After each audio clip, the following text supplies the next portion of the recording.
Hi friends, నమస్తే. నేను మీ మనోజ్ రెడ్డి.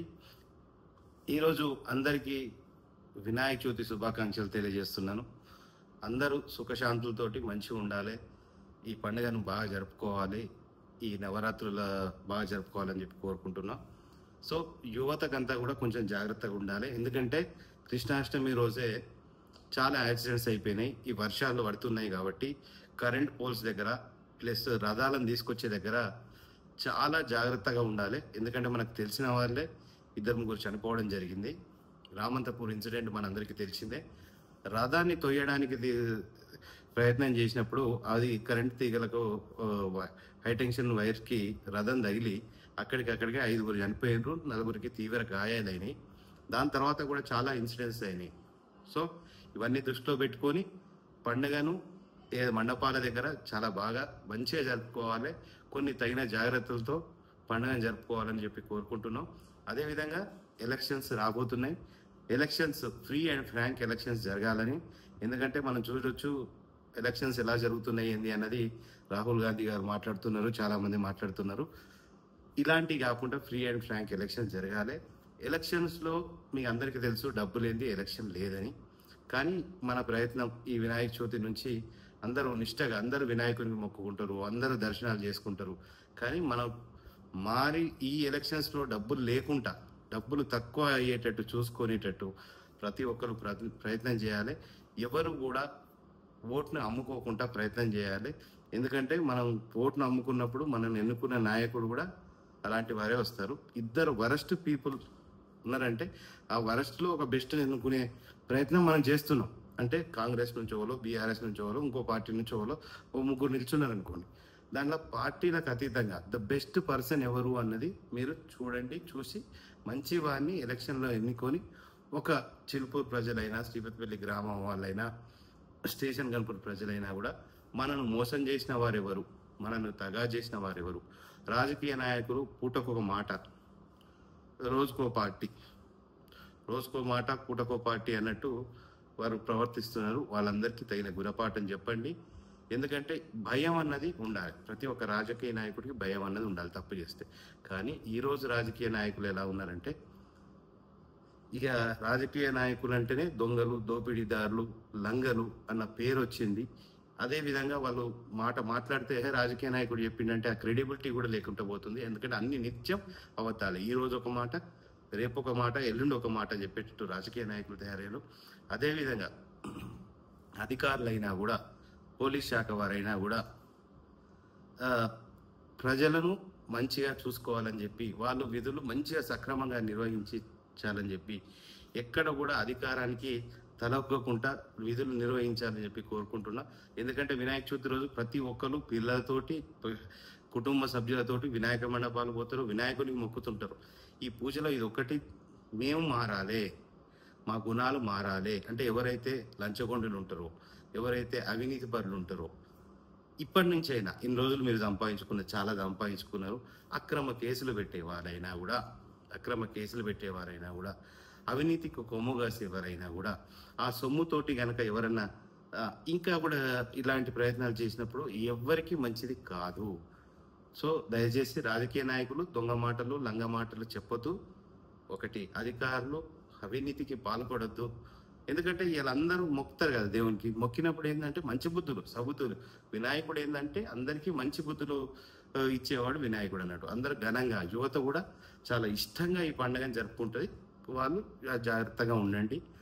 యువతకు సందేశం ఏంటంటే తాగుడు ఇలాంటి ఈ నవరాత్రుల టైంలో చేయరు కదా, ఇది కంటిన్యూగా చేస్తే బాగుంటుందని చెప్పి కోరుకుంటున్నాం.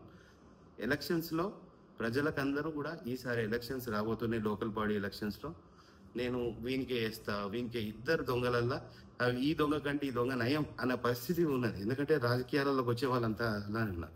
అక్కడో ఇక్కడో ఎవరు మంచి వాళ్ళు కూడా రాజకీయాలలో ఏదో ఒక పార్టీ నుంచో ఇండిపెండెంట్గానో కంటెస్ట్ చేస్తారు. వారు కూడా మీరు పార్టీలకు అతీతంగా వాళ్ళు ఎవరన్నా ఈ పార్టీలో స్ట్రాంగ్ క్యాండిడేట్స్ ఉన్నప్పటికీ కూడా నీతి నిజాయితీ లేని వారికి ఎట్టి పరిస్థితుల్లో మనం ఓటేయద్దు. అవతల ఇండిపెండెంట్గా నిలుచున్నా మంచిదే, వేరే పార్టీ వాళ్ళైనా మంచిదే. నిజాయితీగా, నిబద్ధతగా ఉన్న వారికి, మంచి గుణాలు, సుగుణాలు ఉన్న వారిని గెలిపించుకోండి. మీ గ్రామానికైనా మంచిది, మీ మండలానికైనా మంచిది. చదువుకున్న వారిని ముఖ్యంగా చూడండి, యువతను చూసుకోండి. ఇలాంటి ప్రజలందరూ ఆలోచించుకొని ఈ వినాయక చవితి రోజు నిష్ఠగా అనుకోండి. Happy Vinayaka Chavithi once again. అందరూ బాగుండాలని చెప్పి కోరుకుంటున్నాం. మా గ్రామ ప్రజలైనా, మండల ప్రజలైనా, నియోజకవర్గ ప్రజలైనా మొత్తం. ఇంకా అన్నిటికంటే ముఖ్యంగా ఏంటంటే, నన్ను ఆదరిస్తూ మనకు సబ్స్క్రైబర్స్ దాదాపు ఒక్కొక్క ఛానల్కి 2,20,000 వరకు ఒక ఛానల్కి సబ్స్క్రైబర్స్ ఉన్నారు. 2,18,000 అట్లా. ఇంకో ఛానల్ కూడా 2,00,000 దాకా సబ్స్క్రైబర్స్ వస్తున్నారు. ఇంకో డైరీ రైతుల ఛానల్కి దాదాపు 30,000 సబ్స్క్రైబర్స్ ఉన్నారు. ఒక ఛానల్కి 5,000 ఉన్నారు. కెరియర్ గైడెన్స్ ఛానల్కి కూడా మంచి సబ్స్క్రైబర్స్ వచ్చి నన్ను మంచిగా ఆశీర్వదించారు. ప్రతి ఒక్కటి నిత్యం ప్రజల కోసమే, యువత కోసం, ఎవరి కోసం ఎక్కడున్నా కూడా ఒక మంచి మెసేజ్. నాకు చేతనైన రోజులు, నా దగ్గర డబ్బు ఉన్న రోజులు, నా దగ్గర ఆ, నా తెలివితేటలు, డబ్బు అన్ని పార్టీకైనా కానీ ప్రజలకైనా కానీ ఉపయోగించిన. ఇప్పుడైనా నాకున్న నాలెడ్జ్ని ప్రతి ఒక్కటి, నేను ఏ విద్యలో నైపుణ్యం ఉందో ఆ విద్యలో నైపుణ్యం ఉన్నవాడిని ప్రతి ఒక్కటి, అంటే డైరీ ఫామ్లో ఉంటే డైరీ ఫామ్ రైతుల కోసం క్లాసెస్ చెప్పడం. నేను ఒక కంప్యూటర్ సైన్స్ ఇంజనీర్ని కాబట్టి, బీటెక్ ఎంటెక్ చదువుకున్నా కాబట్టి దాంట్లో కూడా విద్యార్థులకు సలహాలు సూచనలు ఇచ్చడం. ఇవన్నీ ఫ్రీగానే, ఎక్కడ కూడా పైసలు తీసుకునే విషయం లేదు. ఇవన్నీ ఫ్రీగానే చేస్తున్నాం. నెక్స్ట్ ఇంకొక విషయం ఏంటంటే, నేను ఒక సాఫ్ట్వేర్ ఎంప్లాయీగా చేసిన కాబట్టి కెరియర్ గైడెన్స్ అని వారికి కూడా సందేశం. సరే, ఇంకోటి ఏంటంటే, మన న్యూస్ ఛానల్ కూడా మనకు 7-8 మంది సబ్స్క్రైబర్స్ వచ్చారు. మీ అందరి ఆశీస్సులతోటి మీ అందరికీ wish you happy Vinayaka Chavithi. A channel పెట్టినా దాన్ని మంచిగా ఆదరిస్తున్నారు. నాకు సపోర్ట్ చేస్తున్న ప్రతి ఒక్క సబ్స్క్రైబర్కి అందరికీ కూడా ఎప్పుడూ రుణపడి ఉంటా. మీ ఎంకరేజ్మెంట్, మీ సబ్స్క్రిప్షన్ వల్లనే మనకు ఒక మార్క్. ఎందుకంటే ఒక చిన్న లీడర్గా స్టార్ట్ అయ్యి మీ సబ్స్క్రిప్షన్ బేస్ తోటి మనం మాట్లాడేది లక్షల మందికి చేరుతుంది. ఏదైనా మెసేజ్ అంటే, ఇప్పుడు లోకల్ బాడీ ఎలక్షన్సే కావచ్చు, రాష్ట్రంలో జరగబోయే ఎలక్షన్స్ కావచ్చు, ఎంతో కొంత మార్పు తీసుకురావాలని చెప్పి ఒక మంచి ఆలోచనతో ఉన్నా. ఎందుకంటే పదవుల కోసం ఆశపడ్డవాడు ఈ ప్రయత్నాలు చేయలేడు. పదవుల కోసం ఆశపడేవాడు వానికి తప్పదు. ఒక నాయకుడి దగ్గర బానిసలా ఉండాలి. నిజాన్ని డూడు బసవన్లలా తలూపాలి. నిజాన్ని నిర్భయంగా చెప్పే అవకాశం ఎట్టి పరిస్థితిలో ఉండదు. డూడు బసవన్ల తలూపాల్సిన పరిస్థితి. ఆ డూడు బసవన్లలా నేను ఉండొద్దు అనుకుంటున్నా, ఫస్ట్ పాయింట్. ప్లస్ నిజాయితీగా ఉండాలనుకుంటున్నా, రెండో పాయింట్. ప్లస్ తప్పును రైటును తప్పు, ఒప్పు, నందిని పందిని నంది అనాల్సిన ఉద్దేశాలు నాకు లేవు. గులాంగిరి కొట్టుడు అన్నది మనకు లేనే లేదు. కాబట్టి ఏంటంటే, పదవుల కోసం ఆశించాల్సిన పరిస్థితి లేదు. పదవుల కోసం ఎట్టి పరిస్థితుల్లో నేను ఆశించా. కాబట్టి ప్రజలకు ఎంతో కొంత, ఎందుకంటే 15-20 ఏళ్ళు నా రాజకీయం, రామరెడ్డి వెంకటరెడ్డి గారితో మొదలైన ప్రయాణం అంటే దాదాపు 25 సంవత్సరాల ప్రయాణం నా రాజకీయం. అప్పుడు వారు మంత్రిగా ఉన్నప్పుడు ఏ పదవి కోరుకోలేదు. ఏ పదవి కావాలంటే ఆ పదవిలో ఉండే పొజిషన్ నాకు ఉంది.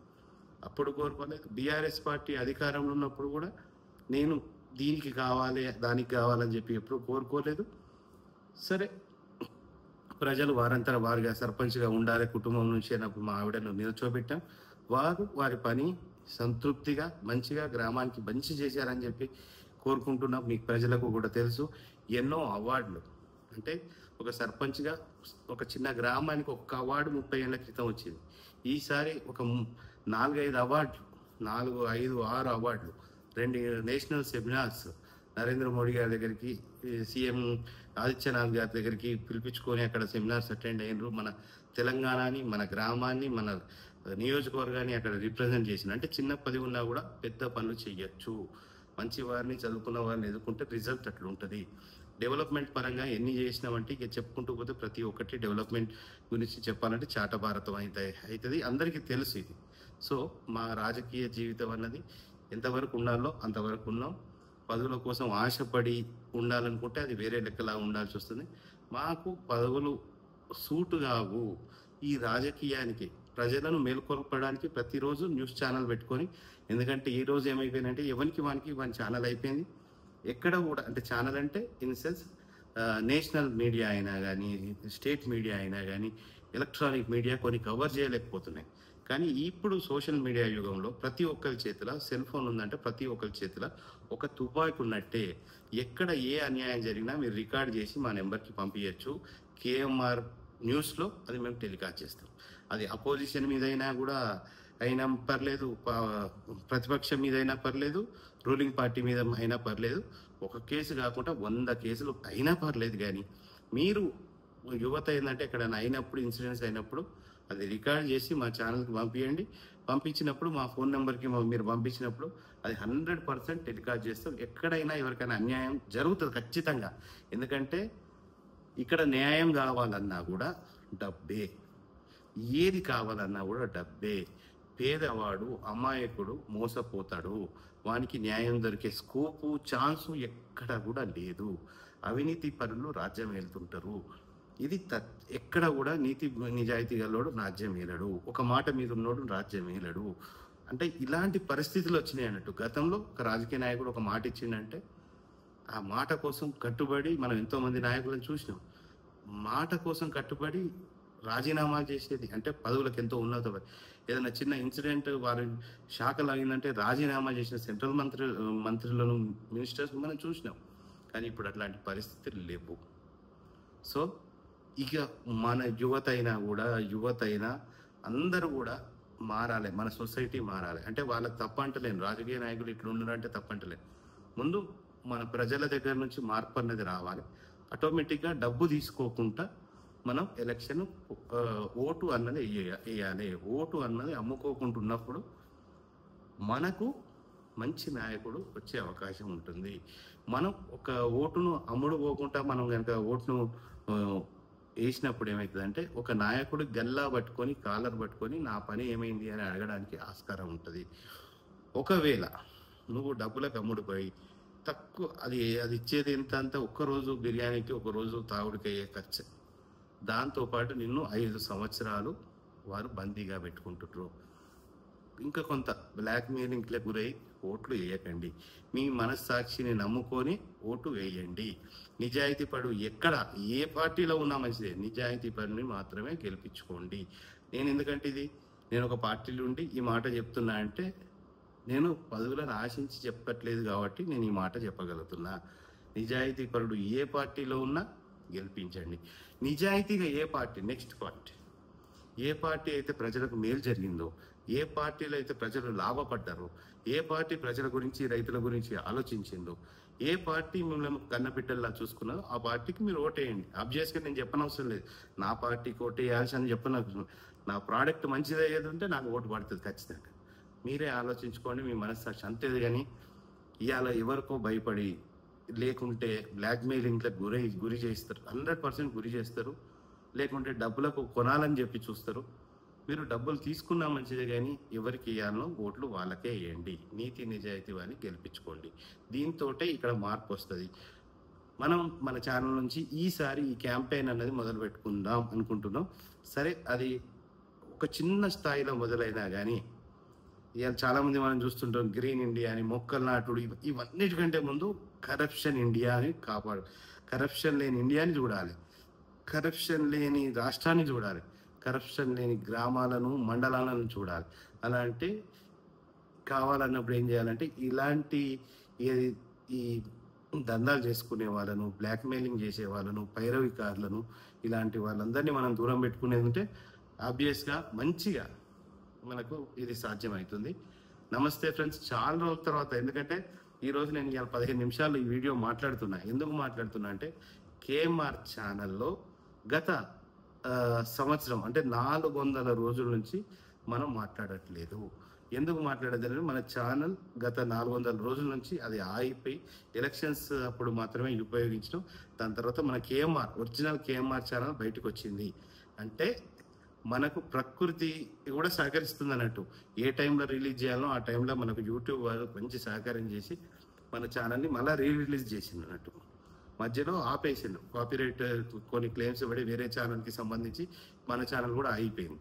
సో ఇప్పుడు మళ్ళీ మన పాత ఛానల్ మన బ్యాక్ వచ్చింది. అంటే అసలైన ఆయుధం మనోజ్ రెడ్డి చేతికి వచ్చింది అన్నట్టే. ఇక మీరు రెడీగా ఉండండి న్యూస్ పంపడానికి, నేను టెలికాస్ట్ చేయడానికి రెడీగా ఉంటా. సరే, అది ఎలాంటి న్యూస్ అయినా ఛానల్ వాడు, ఒక జర్నలిస్టు, భయపడతాడు కావచ్చు. మీకు అందరికీ తెలుసు. Already I was prepared for everything. I will face any consequences. నాకు ఒక్కటే ఒక విన్నపం ఏంటంటే, ఏదో ఎవరికైనా ఏమన్నా అయ్యేది ఉంటే వాళ్ళ కుటుంబం మాత్రమే తోడుంటుంది. కానీ ఎవరికైనా ఏమైనా అయితే ఎందుకోసం కష్టపడుతున్నాడు, ఎందుకోసం ఈ ఈ ఇంత తెగిస్తున్నాడు అని ఆ ఆర్గనైజేషన్స్ అయినా ఆ వ్యక్తులైనా కూడా ఆలోచించి నిజంగా మానవత్వంతో మన కోసం కష్టపడితే ఇంకా చాలా బాగుంటుందని చెప్పి ఆశిస్తున్నా. ఒక కేసు కాదు, 100 కేసులకైనా మనం సిద్ధంగా ఉంటాం. మీకు మాత్రం 100% ఐఎమ్ ప్రామిసింగ్ యూ, ప్రతి దగ్గర ఒక మంచి సర్పంచ్ను ఎన్నుకోవడానికి సాధ్యమైనంత వరకు మా ప్రయత్నం మేము చేస్తాం. అంటే ప్రతి ఒక్క గ్రామానికి ఎంతో కొంత మా వంతు సహాయం, మా వంతు సహాయం అనొచ్చు, మా వంతు సహకారం అనొచ్చు, మా వంతు సలహాలు సూచనలైనా కావచ్చు, 100% ప్రతి ఒక్క గ్రామానికి చిలుపూరు మండలంలో తప్పకుండా ఉంటుంది. స్టేషన్ గన్పూర్లో కూడా అలానే ఉంటుంది, జనగాం జిల్లాలో కూడా అలానే ఉంటుంది. రాష్ట్రం మొత్తంలో కూడా న్యూస్ అన్నవి ఏ మారుమూల గ్రామంలో కూడా ఎక్కడన్నా జరిగి అవి ప్రెస్లో కానీ పేపర్లో కానీ టెలికాస్ట్ చేయాలి. ఎందుకంటే చాలా సందర్భాలలో చూస్తున్నాం, చాలా న్యూస్లు చూస్తున్నాం. కొంతమంది ఏం చేస్తారంటే అధికారం ఉంది, డబ్బు ఉంది అని చెప్పి ప్రెస్ మీడియా గొంతు నొక్కేసి కూడా వేయట్లేదు. కొంతమంది ప్రెస్ వాళ్ళు కూడా ఎట్లుంటారంటే, అంటే మీడియా వాళ్ళైనా వాళ్ళు బ్లాక్మెయిల్ చేసి డబ్బులు వసూలు చేస్తారు. వాళ్ళను బ్లాక్మెయిల్ చేయడానికి అప్పుడప్పుడు ఈ మీడియాను వాడుకొని వాళ్ళని బ్లాక్మెయిల్ చేసి వాళ్ళ డబ్బులు ఇవ్వగానే నోరు మూసుకునే వాళ్ళు ఉంటారు. మీడియా వాళ్ళకు, సోదరులకు, నాతోటి సోదరులకు అందరికి చెప్పేది ఏంటంటే, డబ్బులు ఇవ్వగానే నోరు మూసుకుని కాదన్నా, సమస్య సాల్వ్ అయ్యేంత వరకు కొట్లాడేవాడు అసలైన మీడియా వాడు. సమస్యను సాల్వ్ చేసేవాడు మీడియా పర్సన్స్. అంటే అప్పటిదాకా మీ న్యూస్ రావాలి. ఇవాళ దేశంలో నకిలీ ఓట్ల గురించి ఉన్నది. ఎన్ని మీడియాలు ఎందుకు మాట్లాడతారు, ఎంతమంది గొంతు నొక్కిండ్రు, అది సాల్వ్ అయ్యేదాకా మీరు మీడియాలో మాట్లాడాలి. ఏదో రియల్ ఎస్టేట్ అని పట్టుకుంటారు, వాని మీద హంగామా సృష్టిస్తారు, వాని దగ్గర నుంచి ప్యాకేజీ రాగానే గప్చుప్. ఒక రాజకీయ నాయకుడిని పట్టుకుంటారు, వాని మీద ఏదో న్యూస్ రాబోతా ఉంటుంది, వాని దగ్గర నుంచి ప్యాకేజీ రాగానే అక్కడ గప్చుప్. అయితే ఇలాంటి, అంటే ఒక గ్రామంలో ఎక్కడన్నా అవినీతి ఏదో ఒకటి జరుగుతుంటుంది, వాని దగ్గర నుంచి ఒక ప్యాకేజీ రాగానే అక్కడ గప్చుప్. అంటే ప్రజలకు ఫోర్త్ ఎస్టేట్గా ఉండాల్సిన మీడియా అది ఉండాలి. ఈ వినాయక చవితి నుంచి ఈ మార్పులు రావాలి, వీళ్ళ బుద్ధులు అందరి మారవాలి అని చెప్పి ఆ వినాయకుడిని కోరుకుంటున్నాం. మేమెంతవరకు మారాలన్నది కూడా మేము మారదామని ప్రయత్నం చేస్తున్నాము. ప్రజలందరికీ మరోసారి వినాయక చవితి శుభాకాంక్షలు. కేఎంఆర్ ఛానల్ని ఆదరిస్తున్న ప్రతి ఒక్క సబ్స్క్రైబర్కి ధన్యవాదాలు. ఇంకా కూడా అందరూ కూడా ఛానల్ని సబ్స్క్రైబ్ చేయండి, మాకు ఎంకరేజ్మెంట్ ఇచ్చినట్టుంటుంది. నమస్తే ఫ్రెండ్స్, మీ మనోజ్ రెడ్డి.